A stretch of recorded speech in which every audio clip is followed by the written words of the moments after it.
The arrival. The vast expanse of space had always beckoned humanity, a siren call that whispered of endless possibilities and untold wonders. For centuries, we had gazed at the stars, dreaming of the day we would finally breach the cosmic curtain and make contact with another sentient species. That day arrived on a crisp autumn morning in 2157, and it was nothing like we had imagined.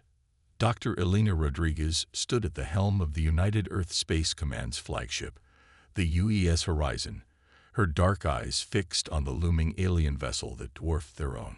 The ship belonged to a race called the Zarn, a species that had mastered faster than light travel centuries ago and had been observing humanity's fumbling steps into space with a mixture of amusement and disdain.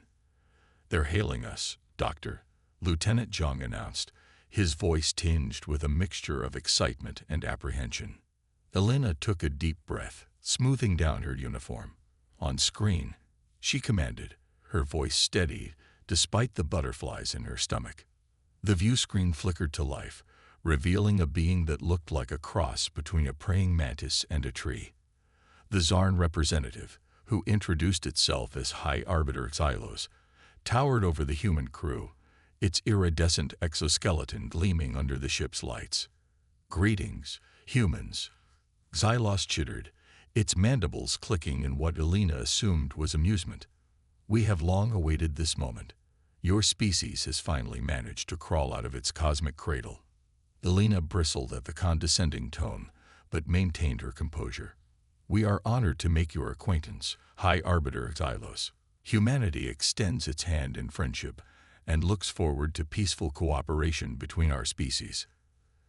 Xylos's compound eyes seemed to shimmer with mirth. "Friendship? Cooperation? My dear doctor, you misunderstand our purpose. We are not here as equals. We are here to guide your species, to elevate you from your primitive state." The words hung in the air, heavy with implication. Elena felt a chill run down her spine, but she pressed on. "With all due respect, High Arbiter, humanity has made great strides in technology and culture. We may be younger than your species, but we have much to offer the galactic community."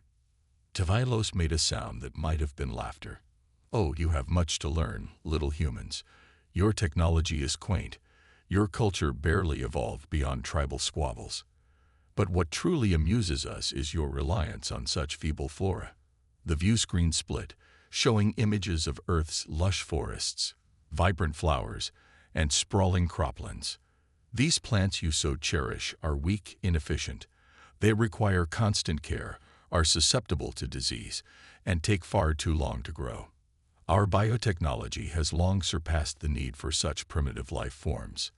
Elena felt her face flush with anger. "Our plants may not be as advanced as your creations, High Arbiter, but they have sustained our species for millennia. They are resilient, adaptable, and fundamental to our way of life." Xylos waved a spindly limb dismissively, "A crutch you no longer need. We will show you true efficiency, true power. Your quaint gardens and forests will be replaced with superior Zarn biotechnology. It is for your own good, after all." The implications of Xylos's words sent a wave of murmurs through the Horizon's bridge. Elena stood her ground, her voice firm. "We appreciate your offer, High Arbiter, but Earth's ecosystem is not up for negotiation. Our plants are not just resources. They are part of our heritage, our identity." Xylos's mandibles clicked rapidly, a sound Elena was beginning to associate with irritation.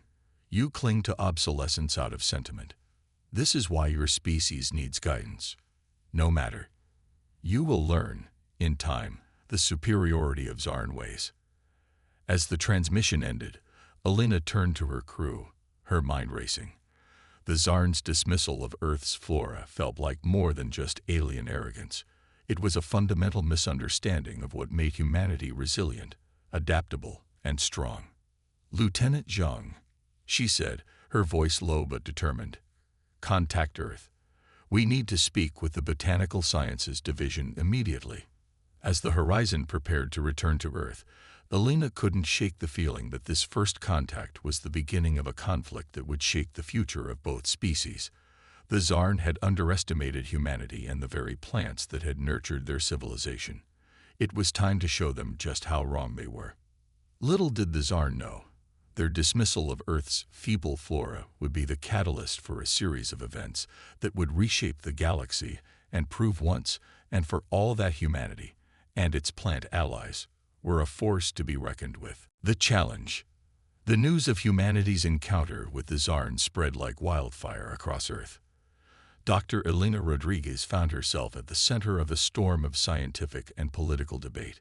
As she strode into the grand conference hall of the United Earth Botanical Institute, she could feel the weight of expectation on her shoulders. The room was filled with Earth's brightest minds in botany, genetics, and xenobiology. Among them sat Dr. Aisha Patel, Earth's leading expert in adaptive plant biology, her dark eyes gleaming with a mixture of concern and excitement. "Ladies and gentlemen," Elena began, her voice steady despite her racing heart. "The Zarn have made it clear that they view our flora as primitive and inefficient. They've hinted at replacing our ecosystems with their own bioengineered creations. We cannot allow this to happen." Dr. Patel leaned forward, her brow furrowed. "But how do we convince a species centuries ahead of us technologically that our plants are worth preserving?" A murmur of agreement rippled through the room. Elena took a deep breath, her mind racing back to her confrontation with High Arbiter Xylos. "We challenge them," she said, her voice ringing with determination. "We prove that our plants aren't just resilient. They're adaptable in ways the Zarn can't imagine." The room fell silent as Elena outlined her audacious plan. They would propose a joint terraforming project with the Zarn, a competition of sorts. Each species would attempt to transform a barren moon into a livable environment using their respective flora. Dr. Javier Cortez, a renowned terraforming expert, raised his hand. "It's an intriguing idea, Dr. Rodriguez, but the Zarn's bioengineered plants are likely to outperform ours in a controlled environment. How can we hope to compete?" Elena's eyes sparkled with a mixture of defiance and hope. "Because, Dr. Cortez, we're not just bringing plants. We're bringing Earth's entire ecosystem. The microbes, the fungi, the intricate web of life that makes our biosphere so resilient. The Zarn may have advanced biotechnology, but they've forgotten the power of natural selection and symbiosis." As the details of the plan were hammered out, excitement began to build in the room. This wasn't just about preserving Earth's ecosystem. It was a chance to showcase humanity's ingenuity and the incredible adaptability of Earth's flora. Weeks of feverish preparation followed. The best specimens of Earth's most adaptive plants were carefully selected and prepared for the journey. Seeds of rapid-growing trees, hardy grasses, and tenacious flowers were packed alongside vials of soil bacteria and fungal spores. When the day finally came to present their proposal to the Zarn, Elena stood once again before High Arbiter Xylos, her head held high. "High Arbiter," she began, her voice clear and confident, "we have a proposal for you, a challenge, if you will, to demonstrate the true potential of Earth's flora." Xylos's compound eyes seemed to shimmer with amusement. "A challenge? How quaint. And what, pray tell, do you propose?" Elena laid out the plan for the terraforming competition. As she spoke, she could see the subtle shifts in Xylos's posture, the slight twitching of its antennae that suggested growing interest. "You suggest a contest between your primitive seeds and our advanced biotechnology." Xylos chittered, its mandibles clicking rapidly. "What could you possibly hope to gain from such a futile endeavor?" Elena's eyes narrowed, a small smile playing at the corners of her mouth. "If we win, High Arbiter, you agree to respect Earth's ecosystem and cease any plans to replace our flora with your own. If we lose, we'll concede to your superior methods." Xylos was silent for a long moment, its compound eyes unreadable. Finally, it spoke. "Very well, humans. We accept your challenge. It will be amusing to watch your feeble plants wither in the face of true biological mastery." As the details of the competition were finalized, Elena couldn't help but feel a surge of pride. The Zarn had chosen a small airless moon orbiting a distant gas giant as their testing ground. Each side would have 1 Earth year to transform their designated hemisphere of the moon into a habitable environment. Back on the UES horizon, as they prepared for the journey to the chosen moon, Dr. Patel approached Alina. "Do you really think we can win this?" she asked, her voice low. Alina looked out at the stars streaking by, a determined glint in her eye. "I think we have to, Aisha. But more than that, I think we can. The Zarn have forgotten something crucial. Life finds a way. And Earth life. It's the most tenacious in the known universe." As the horizon accelerated towards its destination, carrying within it the hopes of humanity and the incredible potential of Earth's flora, Alina couldn't shake the feeling that they were on the cusp of something monumental. This wasn't just a competition. It was a chance to prove that humanity and its plant allies were far more formidable than any advanced alien race could have imagined. Little did the Zarn know, they had just sown the seeds of their own astonishment, and possibly their downfall. The stage was set for a botanical battle that would reshape the galaxy's understanding of life itself. The experiment. The barren moon hung in space like a gray marble, its surface a canvas waiting to be painted with life. On one hemisphere, the sleek bioships of the Zarn hovered, ready to deploy their advanced creations. On the other, the UES horizon, and its fleet of terraforming vessels prepared for the monumental task ahead.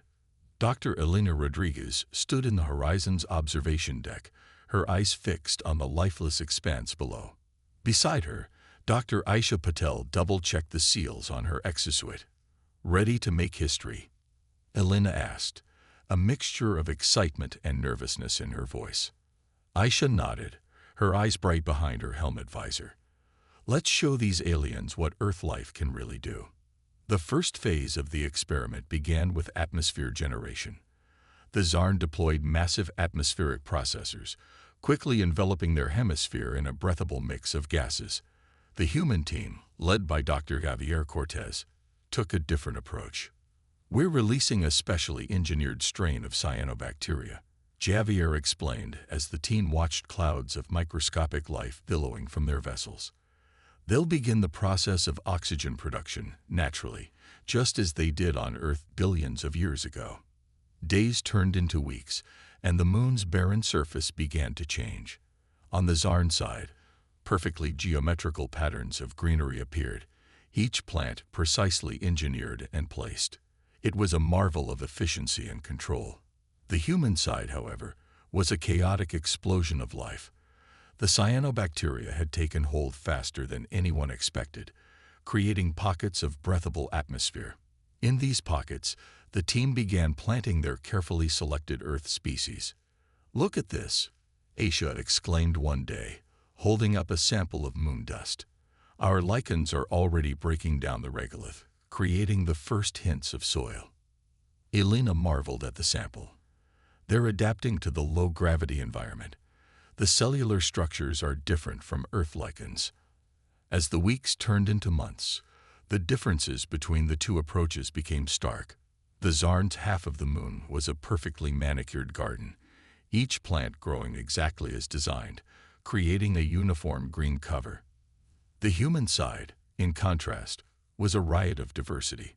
Hardy grasses spread across the newly formed soil, their roots stabilizing the lunar dust.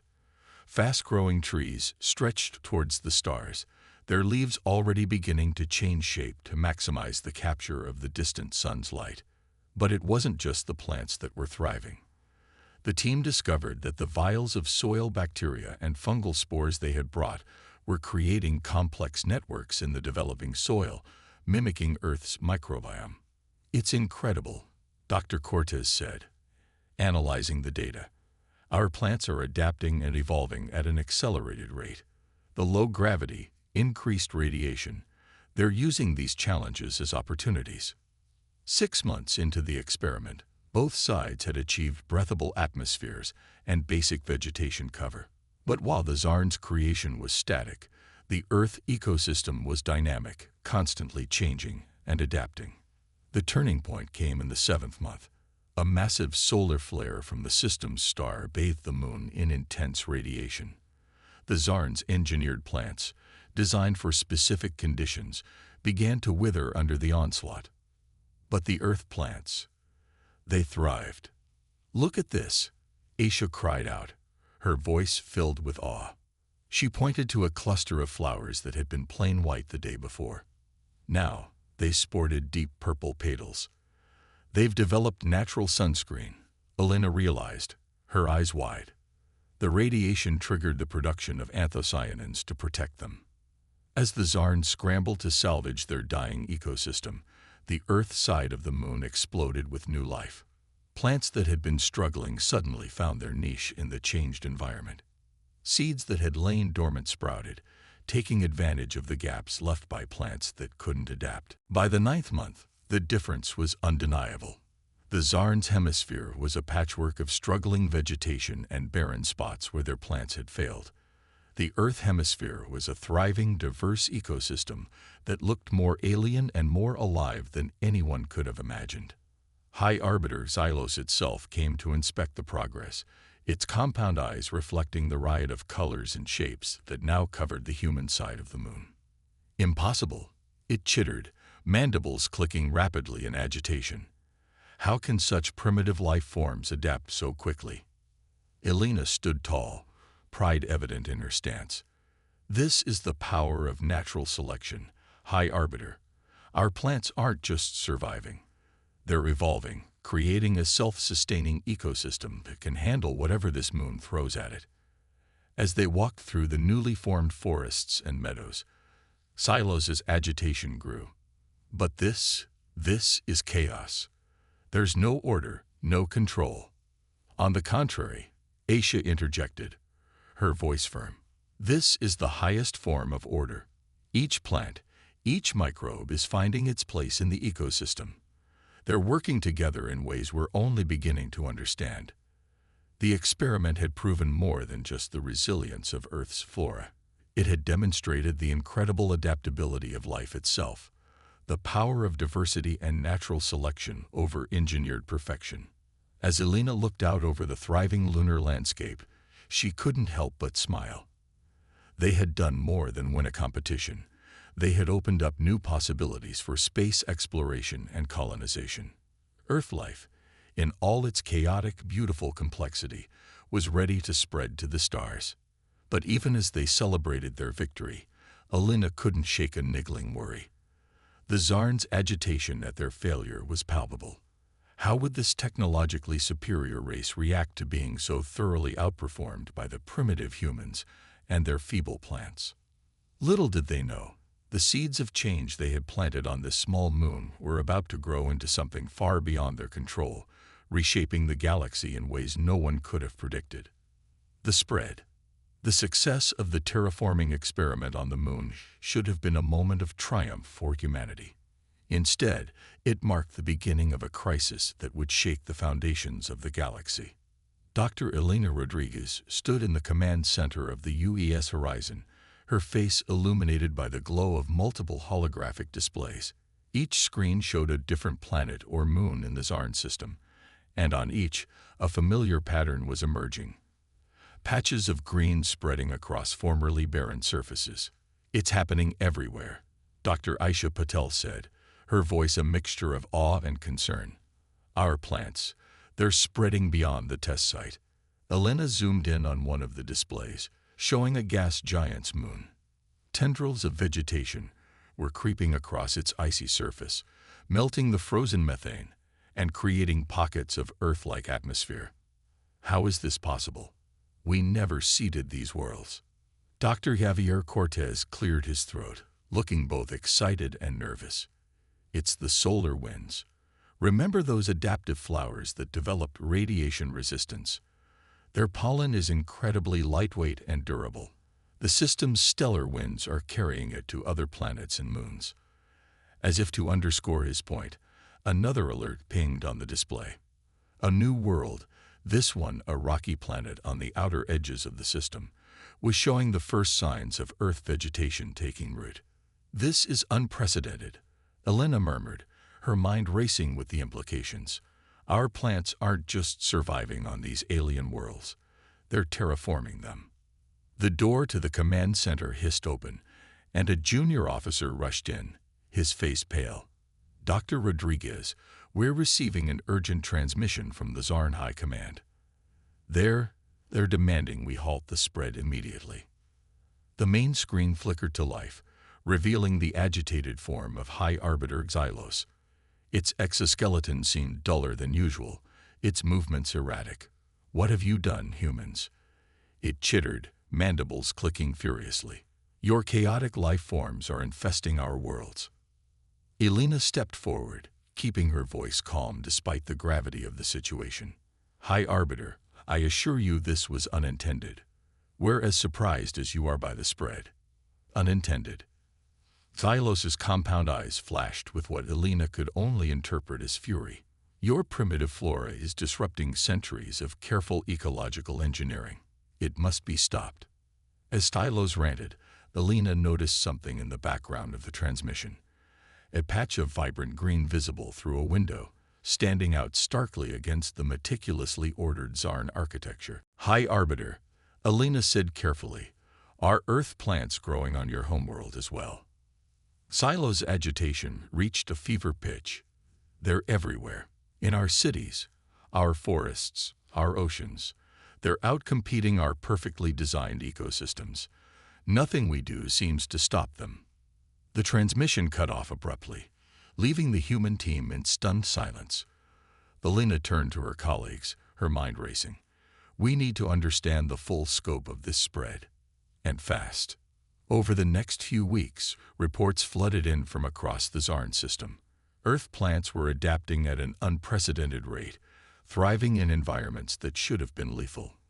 Lichen colonies were breaking down rocks on airless moons, releasing oxygen. Alga blooms were spreading across gas-giant atmospheres, altering their composition. Most alarming of all were the reports from the Zarn homeworld. Earth plants weren't just growing there. They were fundamentally altering the planet's biosphere. Native Zarn flora, long engineered for specific roles, couldn't compete with the aggressive adaptability of Earth species. "It's like watching evolution on fast forward," Aisha said, poring over the data. "These plants are changing more in weeks than they would in millennia on Earth." Elena nodded, her brow furrowed in concentration. "The radiation, the varied environments. They're acting as catalysts for rapid mutation and adaptation. Our plants are treating the entire Zarn system as one big petri dish." The Zarn's attempts to control the spread grew increasingly desperate. They deployed armies of nanobots to eradicate the Earth flora, only to find the plants developing resistances faster than the bots could be reprogrammed. They tried to quarantine affected areas, but spores and seeds always found a way through their barriers. As the crisis deepened, Elena couldn't help but reflect on the irony of the situation. The Zarn had mocked Earth's feeble flora, yet now those same plants were reshaping their worlds in ways they couldn't control. "We have to find a way to stop this," Javier said, voicing the thought they were all grappling with. "If we don't, we might be responsible for the ecological collapse of an entire alien civilization." Elena nodded, feeling the weight of responsibility on her shoulders. "You're right. But how do we stop a process that's already so far out of control? How do we contain life that's proven more adaptable than anything we've ever encountered?" As they debated potential solutions, another alert pinged on the main display. Elena's heart sank as she read the message. "Oh no," she whispered. "What is it?" Aisha asked, concern evident in her voice. Elena looked up, her face grim. "The Zarn. They're evacuating their homeworld. They say the changes to their biosphere have become too extreme. They can no longer survive on their own planet." The implications of this news hung heavy in the air. What had started as a simple experiment in terraforming had escalated into an interstellar ecological disaster. The Earth plants, freed from the constraints of their home planet, were rewriting the rules of life across an entire star system. As Elena stared at the screens showing the unstoppable spread of Earth's flora, she realized that humanity had unknowingly unleashed a force that could reshape the galaxy. The question now was whether they could find a way to control it before it was too late. The Zarn's hubris in underestimating Earth's feeble plants had led to their downfall. But as Elena watched the green tendrils of Earth life spreading across the star maps, she couldn't help but wonder, had humanity's own hubris in proving their worth set in motion events that would change the course of galactic history forever? The stage was set for a final confrontation that would determine the fate not just of the Zarn, but potentially of life throughout the galaxy. And at the center of it all were the seemingly humble plants of Earth, silently and relentlessly remaking worlds in their image. The Reckoning. The Great Hall of the Galactic Council buzzed with tension. Representatives from 100 different species filled the chamber, their eyes fixed on the central podium where Dr. Elena Rodriguez stood, facing the assembled delegates of the Zarn. High Arbiter Xylos, once proud and dismissive, now looked diminished. Its exoskeleton had lost its luster, and its movements were sluggish. Behind the Zarn delegation, holographic displays showed the ongoing transformation of their home system. Lush forests spreading across once barren planets, earth grasses and flowers pushing through the cracks of abandoned Zarn cities. Elena took a deep breath, acutely aware of the weight of this moment. "Esteemed members of the Galactic Council," she began, her voice steady despite her racing heart. "We stand before you to address the crisis that has befallen the Zarn system and to propose a path forward." She gestured to the displays. "What you see here is not an act of aggression or a weapon of war. It is the unintended consequence of life, doing what it does best, adapting, evolving, and thriving." Murmurs rippled through the chamber. Elena continued, her voice growing stronger. "The plants of Earth, which the Zarn once mocked as feeble, have demonstrated an adaptability that none of us could have predicted. In doing so, they have reshaped not just planets, but our understanding of life itself." Tylos chittered angrily, its mandibles clicking in agitation. "Understanding. Your chaotic life forms have destroyed centuries of careful ecological engineering. They have driven us from our homes." Elena nodded solemnly. "And for that, we express our deepest regrets. We never intended for this to happen. But in this crisis, we also see an opportunity, not just for the Zarn, but for all spacefaring civilizations." She turned to address the entire council. "What we've witnessed in the Zarn system is not just the spread of Earth plants. It's the birth of a new kind of terraforming, one that doesn't require massive machines or centuries of work.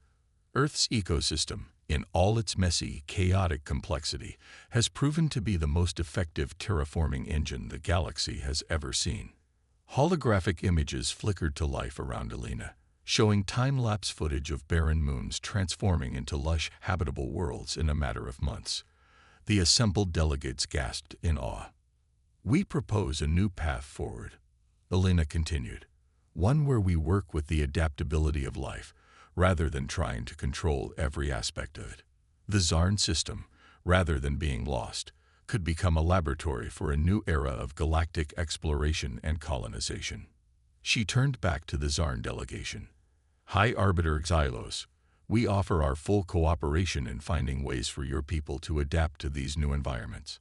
Our scientists believe that with some genetic modifications, the Zarn could not only survive but thrive in these transformed worlds." Xylos's compound eyes flickered, a sign of intense internal debate. "And if we refuse? If we demand that you reverse this invasion?" Dr. Aisha Patel stepped forward, her voice gentle but firm.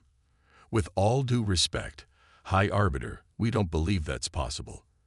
The changes are too widespread, too fundamental.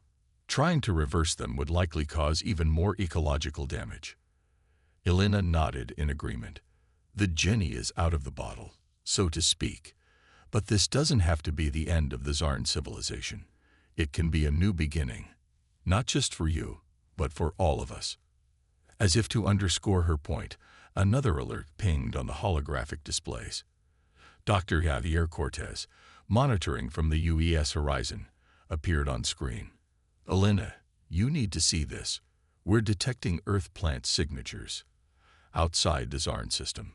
They're spreading to neighboring stars.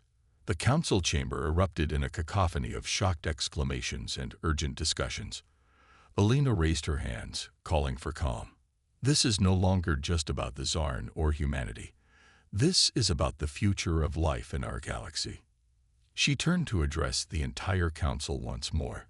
What we've unleashed here is nothing short of a second Genesis. Earth's biosphere, freed from the constraints of a single planet, is reshaping worlds faster than we ever thought possible. We can fight it, or we can embrace it and guide it. Alina's eyes blazed with passion as she laid out her vision. Imagine a galaxy where dead worlds can be transformed into habitable paradises in a matter of years, not centuries, where the hardiest, most adaptable life forms from 1,000 worlds work in concert to create new hybrid ecosystems. This could be the key to solving resource scarcity, to healing worlds damaged by industry or war. The council chamber had fallen silent, every being present captivated by the possibilities Alina presented. Even Xylos seemed to be considering her words carefully. We stand at a crossroads, Alina concluded. We can view this as a disaster, or we can see it for what it truly is, the dawn of a new era of galactic life.